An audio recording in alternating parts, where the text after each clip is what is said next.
Joshua can dispose the MMA champion. Francis Ngannou a perdu par KO devant Anthony Joshua ce matin. Je ne suis pas un analyste sportif, je ne suis pas même un analyste de MMA, mais ce combat pour moi, il est important qu'on puisse tirer des leçons. Oui, parce que hier qu'on a vu Francis Ngannou tomber par KO en 2 rounds, il faut le dire à la fin du 2e round, beaucoup de personnes s'imaginaient que Anthony Joshua allait perdre ce combat, ou bien que Francis Ngannou, comme il a tenu tête à Tyson Fury, que tout le monde était surpris de la boxe de Tyson Fury, parce qu'il faut le dire aussi, ce jour Ngannou a montré aux yeux du monde qu'il pouvait faire de la boxe, mais aussi il faut relever que Tyson Fury n'a pas également fait de la boxe. Et tout le monde a dit qu'est-ce qui s'est passé, pour qu'il n'attaque pas de jab, certains jabs, mais pourquoi est-ce que Tyson Fury n'attaque pas, pourquoi est-ce qu'il ne combat pas réellement contre Francis Ngannou? Et on s'est dit, bon, peut-être parce qu'il avait peur. Et oui, peut-être il avait peur. Mais contre Anthony Joshua, on a vu clairement ici que lui, le combattant qu'il est venu vraiment pour gagner ce combat. Et il vient encore une fois de nous prouver que passer de la MMA pour la boxe n'est pas aussi simple que ça. Parce que par rapport à Tyson Fury, parce que c'est vrai que Tyson Fury, c'est un combat qu'on doit toujours faire appel. Dans ce combat, on a tous compris on a tous vu que Ngannou n'était pas un boxeur. Parce que quand tu écoutais toutes les personnes qui maîtrisent la boxe, disaient Ngannou n'a pas fait une boxe intéressante. Mais le problème, c'est que Tyson Fury n'a pas boxé. Et donc, comme Tyson Fury n'a pas boxé, automatiquement, on a eu l'impression que Francis Ngannou a fait une bonne boxe. Pourtant, beaucoup d'observateurs, beaucoup de personnes qui s'y connaissent dans la boxe ont clairement dit que Ngannou n'a pas fait un bon combat de boxe. Et donc, contre Joshua, donc Anthony Joshua, lui, a fait un bon combat de boxe par rapport à Tyson Fury. Et donc, c'est là où on a vu toutes les lacunes de Francis Ngannou. Et donc, c'est pour ça que Anthony Joshua a dominé tout le match. Moi, j'ai pas vu ce que Francis Ngannou a fait. Il n'a absolument rien fait. Il utilisait peut-être la même stratégie que pour Tyson Fury, mais il ne s'imaginait pas qu'au 2e round, il pouvait se prendre un KO. Peut-être il voulait aller jusqu'au 10e round, au point peut-être. Je ne sais pas. Mais dans tous les cas, Anthony Joshua a montré tout son talent pour la boxe. Je veux bien préciser la boxe. Parce que lui, il fait la boxe depuis des années. Papa Francis Ngannou qui a fait la boxe qu'elle est au Cameroun. Donc, réellement, au Cameroun, n'a pas eu une vraie formation de boxe, puisqu'il est parti après en France. Il a un peu commencé la boxe anglaise, mais après, il s'est retourné vers la MMA. Et c'est vers la MMA qu'il a tous les titres qu'on connaît. Et puis après, revenu dans le sport de combat qu'il aime. Parce qu'il lui dit clairement que la boxe anglaise, c'est ce qu'il aime faire, ce qu'il voulait faire depuis le départ. Mais il n'a pas toutes les capacités, même s'il était entraîné bien sûr par Tyson Fury, il n'a pas toutes les techniques. C'est comme un bon chanteur, c'est comme un bon tennisman, c'est comme un bon footballeur. On apprend avec de l'expérience, on apprend avec le temps. Des fois les gens pensent que c'est facile. Non, rien n'est facile. C'est avec le temps qu'on maîtrise, qu'on a les aptitudes, qu'on puisse maîtriser un sport ou une tâche précise. Donc c'est pour ça que Francis Ngannou, il maîtrise la MMA, puisqu'il a fait longtemps dans la MMA. Mais au niveau de la boxe, il faut dire ici, il n'a pas de l'aptitude, il n'a pas de l'expérience au niveau de la boxe. Donc c'est normal qu'il prenne un KO contre Anthony Joshua. Donc pour moi, le KO pour moi c'est pas un problème, pour moi c'est normal. Pour moi c'est normal. Parce que Anthony Joshua, on sait qui est sa force, on sait qu'il maîtrise la boxe, on sait que c'est un adversaire difficile. Donc avec toute l'expérience qu'il a, moi personnellement je savais que ça devait être difficile pour Francis Ngannou de gagner ce match. Surtout s'il fait un vrai combat de boxe. Parce que Tyson Fury l'a fait la dernière fois. Et donc en deux rounds directement, Francis Ngannou a eu un KO. Et j'ai vu Francis Ngannou était un peu dépassé, était un peu surpris. Vous savez, moi je pense qu'il n'y a pas deux sports de combat, deux sports qui t'obligent à être humble. Moi je pense que c'est un peu comme même l'autre qui a perdu contre Baki, Sergi Doumbé. Vous voyez, Sergi Doumbé, il parle beaucoup, il fait trop de show. Bon après son show c'est vrai, ça peut faire plaisir, ça peut faire parler, c'est pas qu'il pense à réellement, oui. Mais à un moment donné, d'autres personnes peuvent voir ça comme une défiance, comme le moyen de rabaisser ton adversaire. Et quand tu perds un combat, même si c'est la pointe et l'épine et que c'est pas un combat perdu par KO, ça reste une défaite, automatiquement tu perds un peu de ta force. Parce que vous savez, l'esprit de combat c'est ça aussi. C'est pour cela que dans l'esprit de combat, il faut être humble. L'humilité est très importante parce qu'on ne gagne pas tous les jours. D'abord, aucun athlète, je sais pas comment ça, aucun athlète de combat, boxe, MMA ne peut dire qu'il n'a jamais perdu un match ou un combat de boxe. C'est impossible.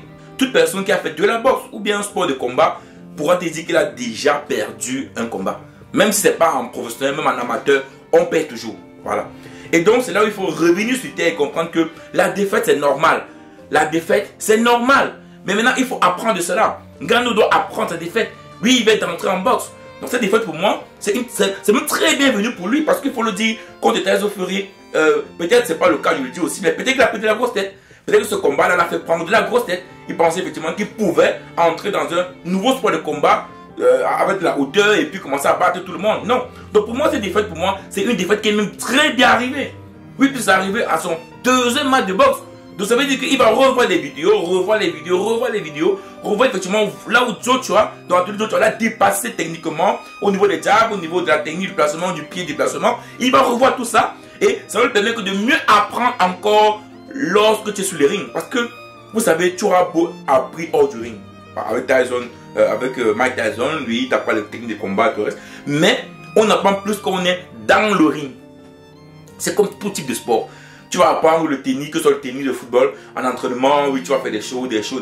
Mais c'est quand tu es au stade de foot, à l'intérieur du stade, avec le public et tout ça, que tu apprends et tu prends de l'expérience. C'est comme ça. Et donc, et tu vois aussi l'adversaire, que tu comprends comment l'adversaire fonctionne, comment en boxe, il y a certaines techniques de boxe, lorsqu'on est sur, par exemple, lorsqu'on est sur le ring, on comprend comment l'adversaire combat, et c'est là où tu t'améliores. Donc pour moi, cette défaite pour moi est très bien arrivée. Au deuxième combat de boxe de Francis Ngannou, c'est très bien arrivé. Le mec va apprendre, il va sortir de là la tête haute, il va apprendre plein de choses, il va un peu redescendre sur terre. C'est vrai qu'en MMA, avec Dadju disait, je tape les gens pour vivre. Peut-être maintenant en boxe, il va dire, on me tape pour que je puisse vivre. Eh bien oui, on me tape pour que je puisse vivre. Donc, il doit comprendre que maintenant, il est passé en dessous de plusieurs autres combattants dans la discipline où il se trouve actuellement. Et donc, il faut travailler davantage et encore plus, vraiment faire des combats, même s'il faut faire des combats amateurs avec certaines personnes dans le ring, pour qu'il puisse progresser rapidement pour atteindre le niveau de ces combattants-là. Parce que là, on le sait, il a l'expérience, non pas l'expérience en boxe, bien sûr, il a le potentiel, voilà, c'est ça que je voulais dire, il a le potentiel. On sait qu'il peut arriver à ce niveau, mais il lui faut du temps, il lui faut du travail, il lui faut beaucoup de combats. Il lui faut beaucoup de combats également.